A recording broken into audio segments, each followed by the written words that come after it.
Always start with the biggest dimensions and demands. My demand was storing e-bikes without taking them apart. This dictates the entire layout. Bed would be pretty high, so I need to figure out e-bike's position so it can be as low as possible. Because we planned to live inside full time, we needed enough space in the main living area to move around each other without getting crazy. In the following step, you should strip the van off. Take everything out that doesn't have to be in there. In our case, it was everything: the divider, seats, all panels and covers. Do all the mechanical fixing at the very beginning. This is important before you process any further. You want to have fully functional and trustworthy vehicle, so make sure it is. For some people it might be just oil change, for somebody else timing belt, tires. This is just too individual. After the car is sound and safe, make sure you can use it. For this, you should have a seat in there. Swivel mechanisms are essential for us. The mechanism is pretty expensive and I was not willing to pay over $300 for each of them. I found some cars that have swivels by default and found those second-hand seats online. The only thing to make were bases for those seats to be fitted. Fun project to do and opportunity to practice welding for me. Next are windows or roof windows. Let's do all the main things right at the beginning. Decide where you want them and cut holes for them. Next, I made a simple wooden frame to even up the thickness of the entire roof. The window clamps together like a sandwich, and for proper fit it needs solid support. But just make sure the top part of a roof window or side windows is properly sealed. For that you need some good glue that is pretty resilient towards weather conditions. This I believe is skippable for most people. It's a paint job. First of all, I did some body kit to fill some imperfections. Second, I ran around the car with fine sandpaper and sand down some loose parts of the paint and rust. Third, I washed and degreased the entire surface of the car. I know what I'm about to do is nothing conventional, but hey, my project, my rules. I decided to just roll the paint on our van. Why? It's the cheapest possible way and I believe at this point fastest.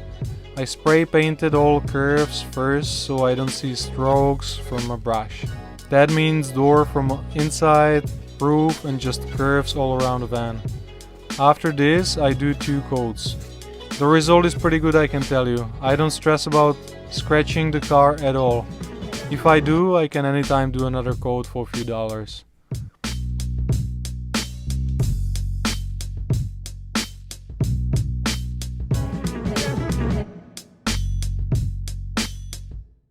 There is plenty of pre-made campervan water tanks that you should use. I personally would never do water tank inside of a car if there is an option to have them underneath. The reason is of course space saving. I'm on a tight budget, so I'm building my own tanks out of barrels. It's more work, but I like these kind of projects. I'm connecting 4 25-liter barrels together to create a 100-liter freshwater tank. Another 2 together to make 50-liter grey water. These barrels fit perfectly under the car and I welded supporting frame for it with a board. This way tanks are covered, protected and pushed hard against the car from the bottom. Solars are pretty easy. You can buy brackets to attach them to the van and wire plugs that seal your roof. I don't buy them, instead I just got a L-shaped aluminum, drilled holes to them, glued and screwed with self-tapping screws.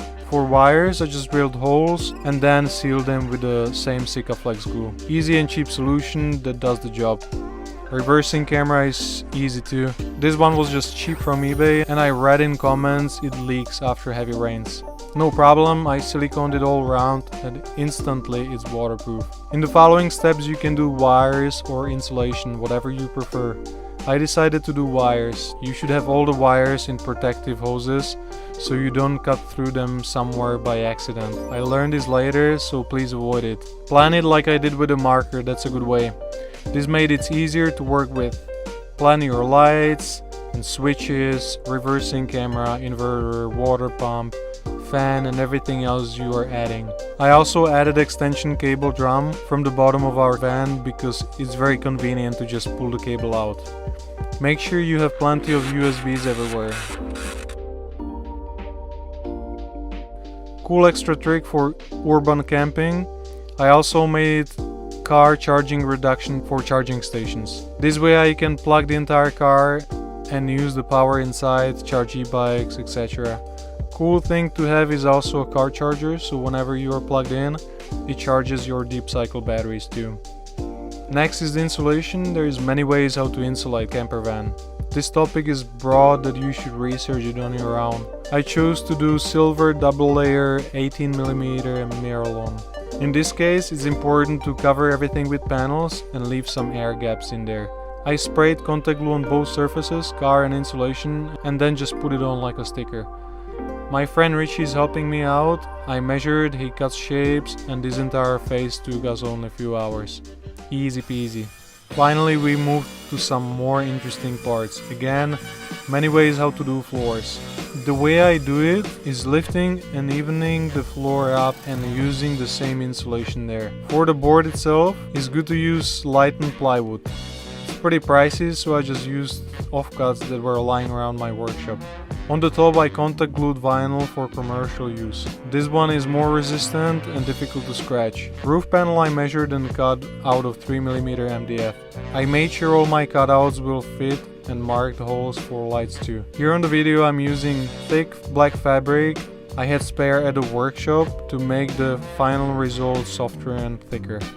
Second layer is fabric I use for panels to have unified style. Next I made few stands out of chipboard. These curves copy the internal roof shape, and I also stapled stripes of fabric not to damage new ceiling fabric. Installing this panel was pretty easy with all of this. I used the same PU mammoth glue and pushed the panel hard against the roof. The following morning glue was cured and ready to move on. Next part to do are panels. Cover all the insulation up. Some people do wood and cover the entire van completely. This is a good way how to insulate vans even more, and many choose the specific interior look. I like modern look, and panels are the way for me. First I contact glued my fabric to all of the structure parts of the vehicle that will be seen, like underneath the overhead units. Some places I cut MDF stripes and glue them with mammoth day earlier to have solid base for the fabric. One panel above the back door requires a bit more because it's complicated shape. You can see I'm using plastic sheet to cut first. I'm bending it after, marking and shaping inside of the van, and later polstering with 2 layers of fabric. I made templates out of cardboard and transferred shapes right on MDF. The rest is just cutting them out. Follow up in the same principle like the roof panel. Thick black fabric first and then my interior gray one. Splashback panel is thicker, 8mm painted MDF because I will be attaching things to it later and needs to be more solid.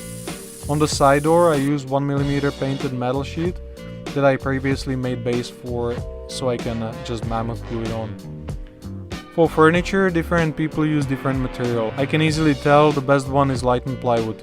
It's pretty solid, it doesn't warp with humidity and is super lightweight. I didn't have the financial benefit of working with ply, so I used free material at my workshop. It is 18mm chipboard, commonly used for furniture in Europe. E-bikes are the biggest cargo dictating our layout, so I loaded them in, made sure they fit, and then marked dimensions on the ground, sides, and their height on the wall. Based on this I right away knew kitchen size, electronics compartment, entry unit, and how much space I have for garage units. I'm starting with overhead units, making the frame as light as possible. That means cutting stripes, edging them, cutting them on sizes. It's pretty simple. For the back I used 3mm plastic sheet I had at my workshop because it bends very easily. Before I staple it on the unit, I contact glue black fabric on the facing side. To attach units to the car is one-man job, as you can see by using self-tapping screws to the structural parts of the car. So in these photos you can see first stage of a kitchen, planning how it should go, sink, gas stove. Here I have the kitchen on a bench, working on it, making sure everything fits. Yep, here we have the first test of the projector setup that up to date makes me very happy. It was one of my friend's idea and I absolutely loved it. Very cheap 720p projector that runs on 12 volts and costs just a bit over $100. Here you can see the swivel mechanism for the table extension. Here we have the main layout, main living area, This is the first stage. Here is the groove for the screen projector, and here we have the projector screen fitted. This is the garage unit that helps with organization. There is also a safe. After you install all the cabinetry, it's time to plug things together. Wire LEDs, switches, water pump, wire the battery, fuses, reversing camera, fridge, and so on. This is very satisfying phase because you see the final product. It feels great. In our case, we are finishing the bed at this point because we don't need easy access to the back anymore. It means welding the frame and installing lifting support, making it ready for linear actuators that will be lifting the bed up. This last part is so much fun. It's adding things and features to your fully functional portable living space on a go. As you use the van, you realize more behavior patterns, and with a pinch of critical thinking, you realize how to make it better. We added so much from the day one, like chopping board, spice rack, paper towel holder, laptop holder, extra USBs, temperature station, mirror, code hooks. It's so much fun to make it more livable, enjoyable, and more personalized space.